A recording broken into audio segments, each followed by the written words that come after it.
Meet Connor, an American who lived in China for 16 years. He is married to a Chinese wife and works in manufacturing. Connor shared how Chinese work culture is the opposite of the American one, the biggest difference between North and South China, and whether living as an expat in China is expensive. I'm Max Chernov. Zouba. Can you say in Chinese one bad thing for you about China? 就是说，在中国这边生活的话，就可能是最好的某一个方面，可能是就是说做生意，就是在这边做事情的话，就是有一种活力，有一种就是说感觉，就是说这个事情是可以实现的，可以做的。然后就是说碰到任何一个问题还是生意的这个机会，人家都是想着啊，马上就是他们会转变他们的思想，就是说怎么去做。怎么去达到，怎么去完成，所以这个是比较好的一个方面。So like in China, like when you have an opportunity or a problem or a business chance, basically it's not what are the problems, it's the first thing is you switch over in your head to how do we do it, how can we make it work, and there's this kind of energy, how do we get it done? And it's a little different. I mean, I remember like I was working for a startup here, and I told my wife, yeah, they're going to close it down. I'm going to look for a new job. And she said, her first thought is, oh, you're closing your company. That's a great opportunity. You know what you can do? You developed all these great products. You should think of a way to take that skill. Nice. So it's, you should open your own company. And it's Positive, the first... Positive attitude. Yes. Yeah.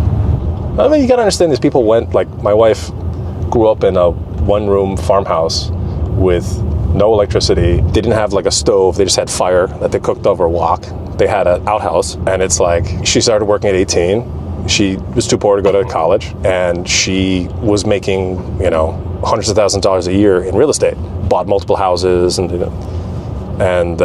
yeah, I mean their expectations for life just went like it's a meteoric rise. Yeah. And so for them, it's natural. Like her brother, again, he went from the same background, and now he opened his own company, has 30, 40 people, goes to, exhibitions in Malaysia, Thailand, all over Asia. In some ways, it's normal to be positive, but it's still a really impressive, attribute to have. So even if, the economy is now not fantastic, people are still very positive and trying to understand, okay, what can I do? What are the opportunities? Yeah. And when they have an opportunity, they really go out and, try to make it happen. It's, as my, our plant manager was saying, you want someone to work overtime, let's say in the US, and you say, hey, I'll pay you double time. Let's go. In China, it's like, double wage, oh, amazing. Can I work 2 more hours? Yeah. Do you have any more time to do? So maybe not big on work-life balance, but yeah. They want to succeed, that's for sure. As an American, did you have any misconceptions back then when you were in college about China? I'd studied China history and politics and stuff a bit, but you still have this conception of, little backwards and... But I'd never been out of the country, really. Yeah. And then you come to Beijing and it's like 30 million people. Yeah, and mind-blowing, probably. Every day they're knocking down this street and building a new so it's like the energy and the way things moved, it was really, I came from a small town relatively, so very different. It's a drastic change when you're young, you're from a small town in the US, and you come to Beijing. It's like, probably. I'd been out of the country once, to Ireland, and I'd been on a plane like 3 times. Okay. And then I came to China, and I just culture shock, ridiculous. Yeah. It was horrible. Well, what was the biggest culture shock, or the biggest memory from that time for you? The number of people. Okay. You go from a city with 100,000 people to a city with 30 million people, and just completely different. And 2005, China is a lot different than China now. Yeah. 20 years ago, the amount of development, it's Beijing is entirely changed. It's very different. 19 years past, it's probably a different country. It's yeah. It's completely, it depends on the city, but maybe Beijing less. Or let's say Shenzhen 19 years ago. You understand, Beijing, they knocked down half the city. I lived inside the 3rd Ring Road, which is central Beijing. Yeah. And I lived there for 8 months. I literally got lost in the neighborhood I lived 8 months for. Because nothing was the same. Everything was knocked down and rebuilt. How Chinese react when they hear you're from the US originally? What's the reaction? I try not to say it so much anymore because it immediately descends into discussions of politics. And So half the time I just say I'm from Canada, because then they just there's nothing to follow up. They don't know anything. They don't know anything about Canada. So you say, oh, okay, it's cold. Yes, it's cold. Okay. If you go to the U.S., it's immediately but this and that, and they start talking about. There's still even a lot of sensitivity about, like, have you ever heard about that when the U.S. bombed the Chinese embassy in Belgrade during the NATO war with Serbia? Yeah, of course. So even now, there's a very long memory about things like this, and like world police and all this kind of stuff. So a lot of people still like Americans, but it's more politicized than it used to be, I think. Even on just a human interaction level, like on a basic level. So if you talk to like a taxi driver, they wouldn't say they hate you or something. I mean, they're never going to attack you for being American. So I mean, I think it's just, I think Chinese, they love to discuss politics in some ways, to talk about, because actually I think one nice thing about China is it's a much more literate society in some ways than the US. Like, people value reading and knowledge a lot. You have the Confucian heritage. Yes, exactly. Yeah. And so people, like, they love to talk about something they know about, okay? Because they want to feel like a knowledgeable person. Yeah. That's a Confucian society. That's anyway. Yeah. Maybe I'm leaning too heavy on that, but for them, I think it's something they enjoy, to talk about something they know about. And so people like to talk about all kinds of topics like this. Yeah. So for me, I'm just not so interested into it. China, I think, is friendlier to foreigners than quite a few Asian countries. So they really had like a little small artist community here. So they have some people doing like custom pottery and painting and stuff. Yeah. And the government kind of turned it into a little bit of a tourist attraction. They opened some restaurants, some coffee shops here. Yeah. They have a pharmaceutical school across the way and a big industrial park. So a lot of people come here. The bosses of the local companies come here and have lunches and things like that. Is it still Guangzhou? Guangzhou is massive. Yes, this is still Guangzhou. Okay. You can drive 2 hours that way and it's still Guangzhou. Very cozy. Yeah.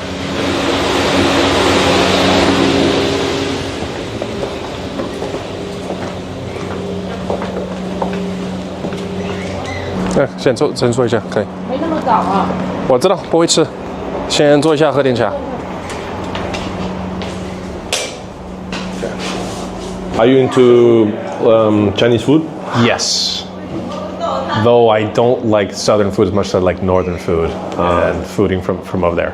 But southern Guangdong has some really nice stuff. What's your favorite? Dim sum. Dim sum. I mean, it's a family tradition. So every weekend, my wife, we bring her family and her relatives, and we always go out for some dim sum place. The place where we live is sort of like the homeland. It's the most famous center of Cantonese food cuisine. So some nice stuff there. What I love is, like, you go to the west and the northwest, it's like Turkic. So they have some awesome, like, flatbreads and lamb and very, very nice stuff. Like Xinjiang food, like more. Xi'an has fantastic dumplings and like fresh made noodles. Noodles, yeah. So I tend to like northern food a little bit more. This one is amazing, but spicy, but yeah, it's different. The pork as well, I love it. So the nice thing about Sichuanese food is it's like, they call it ma. So la ma. Yeah, it's all spicy, but it's Sichuan pepper, huh? Yeah. What's that again? Sichuanese pepper. It's like it's almost like a little numb. Like your mouth feels a little bit like tingly. What do you start understanding about America or being American after living abroad, after living in China for many years? When I was growing up, I always kind of downplayed. There was always the idea that you downplay a little bit cultural differences, but there really are cultural differences. And I had, when I was growing up in the U.S. and friends with Americans, right? Yeah. But in China here, UK, Spanish, German, Italian, Chinese, Japanese, Korean friends. And there really are different ways of thinking, different ways of like approaching problems. And that's actually why I really like working in my company, because, I work with Israelis, Danish, Belgian, Canadian, other people. And it's nice to kind of, really there are some different perspectives on things when you come from a different country. And I realized that I'm very American in the way I view things. I didn't maybe think so, but yeah. So it's like not to underestimate the actual differences, because in the US, the culture is like, okay, we're all Americans, like different background, different roots, but all Americans. But people actually are different. Like they have similar values all over the world, like, I don't know, family values and stuff. Yeah. But there are still cultural differences that you need to like understand them. Yeah, cultural differences, yes. Sometimes even like people from different cultures also think in very different ways. I mean, the way we approach problems. Yeah. Like the way I approach a problem, in business or in engineering is very different than, my Israeli coworker. And that's good. And that's why it's actually really important to have some diversity in a company. But it's quite funny sometimes. Just like the perspective on problems and issues can be just a completely different way. Just the way you approach things. Can you give an example? What would be the different approach for you and for your Chinese colleagues? My Chinese colleagues, like let's say we approach a problem, we have an issue. For them, it's more about, I believe the first thing is to do more action to, they want to be proactive, go this, do that. Mm-hmm. For us, for me, and like for my Canadian colleague, it's maybe more of, hold on, sit down, wait a little bit. Maybe a little less biased action, I think sometimes. Yeah. Yeah. And for them, for Chinese, it's like more action. Yeah, I mean, they want to go kick down the door, get started, and sometimes it's, hold the horses, guys, wait a second, let's just sit, and they're impatient to get going. Yeah. This is the case. Do you feel like restricted? In general, I would say 95% of your everyday life, it doesn't really impact you. So I mean, it's different than the US. There is a difference. But for most people, in their daily life, it's not going to impact them. I think the focus in China is more on economic security, especially because of the past they had, how, poor people were so recently. So I think most Chinese people are more focused on that aspect. Yeah. Being economically secure, being able to, have a nice life. That's I think is kind of the focus here. Yeah, I kind of feel similar living in Singapore. I think like first your phone knows about you more than like the government. Like you basically feed all your data. It doesn't matter if it's Chinese apps or American apps. You feed all your life to your phone. One thing people don't really understand is there's huge cultural differences between provinces in China. Like business, not just food, but like not just language either, but like the way you do business. Very different in Guangdong than it is in the north. What's the typical for south of China? The south, people tend to be a little less aggressive. Yeah. A little more chill. Yeah. It's just one of the I have a lot of great friends from the north, and a lot of my buddies are from Dongbei, which is like the northeast of China. But they're more like more aggressive people in terms of business and in life, and like a little more confrontational when you do business with them and things like this. But the south, it's one of the nice things. The north is more about like a little more relationship heavy, like drinking, lots of baijiu, lots of go to KTV together. The South is a little more business. It's not so heavy on the drinking culture. It's a little more, let's make money. A little more results oriented. So I mean, that's the nice thing about working in the South is you don't have to drink. Because my wife was selling houses to very, very wealthy people. Okay. And so I knew a bunch of like people that had public companies. Like this guy had $100 million or something like this. Yeah. And he would walk around in flip-flops and an old t-shirt. And he didn't care. My roommate in grad school, his dad was he was like the provincial CEO for China Mobile, which is like a big SOE here, state-owned company. And he took us out, his dad's friends took us out to lunch, and there were 2 minivans full of VPs from China Mobile. And we went to this huge restaurant, and like everyone's wearing a suit, and probably 1,000 RMB a person, and just pomp and circumstance. And then like that guy, he runs a huge industrial concern. He's got like 4,000 or 5,000 workers, and him and one of his buddies would go to a local place where they eat crawfish and drink beer. Connor, come on, let's go have 5 or 6 beers. Yeah, it's just it's a little just more casual, more about results. You don't, and the drinking culture is really, really a big part of it, even now. So if you want to make business in China, do business in China, you kind of have to. In the north, if you're in Shandong or the north, you have to. Must. Yeah. I actually know a guy a Hong Kong gentleman, him and his brother work in appliances, and his brother died because they were having a drinking party with one of their suppliers in Shandong, and he died. Wow. But why is the reason? So not the dying thing, but why you have to drink? So you need to show yourself, like true yourself, like to open up, and they see who you are. In vino veritas is like the Latin saying, right? In wine, truth. And this may be why the South you don't need to do that so much, because the South has kind of a stronger institutional structure. because it's one of the first provinces that opened up. So maybe a little more further along with the legal system.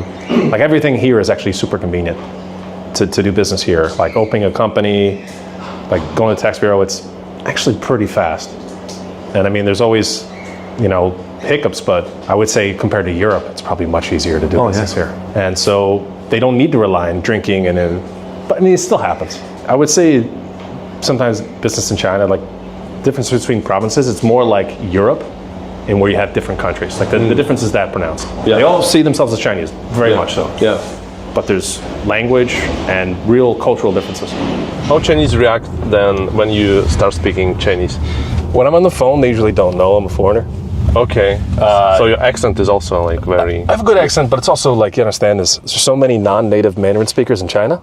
Okay. Because like Cantonese people actually in Guangdong, most of them, Mandarin's not their first language. Yeah. So I can get away by that. But people on the street, like when you I don't know, buy stuff, they surprised or they used to it?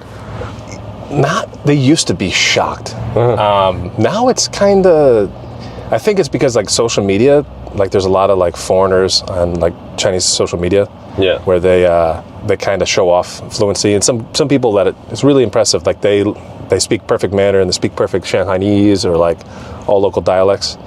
So I think it's somehow lowered the surprise and raised the expectations. Yeah. So they think now that you speak really good Mandarin, that's normal. I remember like my first time in China 10 years ago in Shanghai.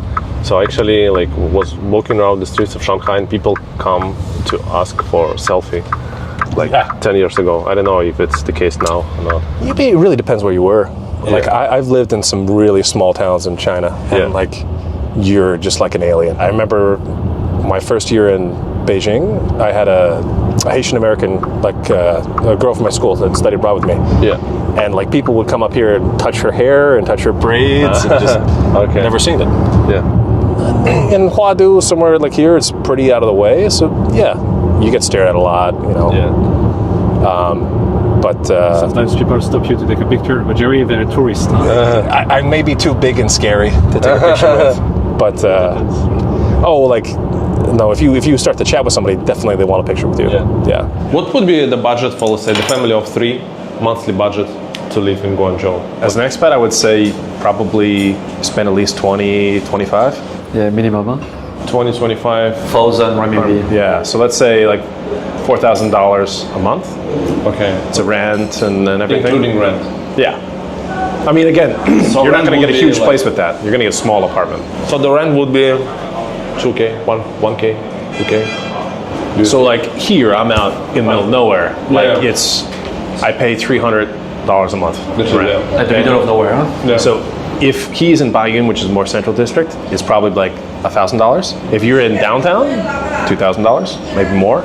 Yeah. I mean, it's not as bad as like New York or something like this, but yeah, food is relatively cheap if you don't go outside to Western restaurants all the time. Transport is very cheap. You can buy quite cheap physical goods. Here, I don't have a car because I can order a cab. It comes there within 2 minutes, and it's like $2 to get to the company. The U.S. to walk down the block, it's like take down the block, it's like $20, and you have to wait 15 minutes. So the convenience is just insane here. As someone not from China, like after 16 years in China, do you feel like home? Do you feel like fully integrated? I will never be a Chinese person. Yeah. I probably this coming year I'll do my permanent residency. Yeah. My wife is Chinese, my son is Chinese, but it's just not on the cards. It's not you don't become Chinese by virtue of living here or working here. Yeah. And even if you're fully integrated, like it's because you look different. Or it would be easier if I was like Korean or something like this, and I spoke good Chinese. It would be easier to integrate, but yeah, I mean, you're not born here, and Chinese people have that concept that, you're born here, you're Chinese. If you're not, then you aren't. And actually, even overseas Chinese, they view them as Chinese. Yeah. So it doesn't matter if you're born in America, you're Chinese. It's a little ethnic. But do you travel around China? Not so much as I used to. I used to travel quite a bit. It's just travel is so convenient that it means a lot of people travel. Yeah. And because China has a lot of people, that means a lot. In the main holidays, it's just, you can get 400 million people on the road. So it's, public holidays, I try to stay in my house. If you go like to, I don't know, to the central China? Do you go by train or you go by car? Train or fly? Train or plane. Right. Train or plane? Yeah, train or plane. Yeah, I mean, it's a big country, okay? It's just to get around by car would be difficult. China is just slightly smaller than the U.S., you know, by land mass. So I mean, like, it's also like so convenient to take the train or to fly that, yeah, there's no reason not to. Flights are quite cheap. Like, I don't have a car in China just because it's so convenient. Is it easy generally to be healthy, like to eat healthy, to exercise in China overall? Like, Chinese people like to walk a lot, ride bikes, a lot of they stretch exercise. their legs. That would be if you're in a plane with Chinese, they like walk and stretch and. But I mean, it's just the problem is like We like climbing the mountains. there's a lot of negative things. Like I think they exercise outdoors more, but it's a tough society. There's a lot of stress, long hours.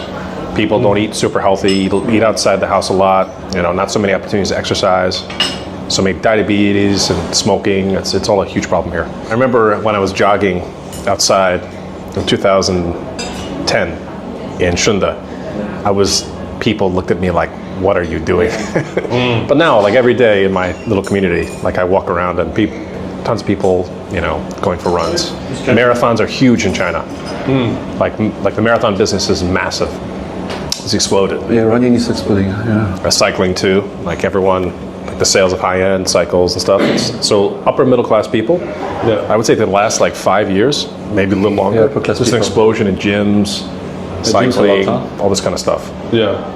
But you know, it's a little similar to the U.S. I mean, like in the U.S., it's the kind of a class thing. It's like you have the money and the leisure time. I think you yeah, exercise more. it's upper class people with access to sport and everything. How this 16 years in China shaped your personality? It's funny because they have this expression. Basically, there's been research done on this. Like if you speak more than one language, you tend to your brain tends to develop, and in brain scans you look slightly more schizophrenic because you can actually have a slightly different personality in different languages. Yeah. So I have to say in China, because I was pretty studious, reading, very quiet, and in China it kind of made me a little more outgoing. I get what you mean. Yeah, you're developing the kind of extension to your personality that you were born with. Yeah, I mean, I would say I'm a little. It's a little almost schizophrenic. Like I feel different here than I do in the U.S. It's strange. Yeah.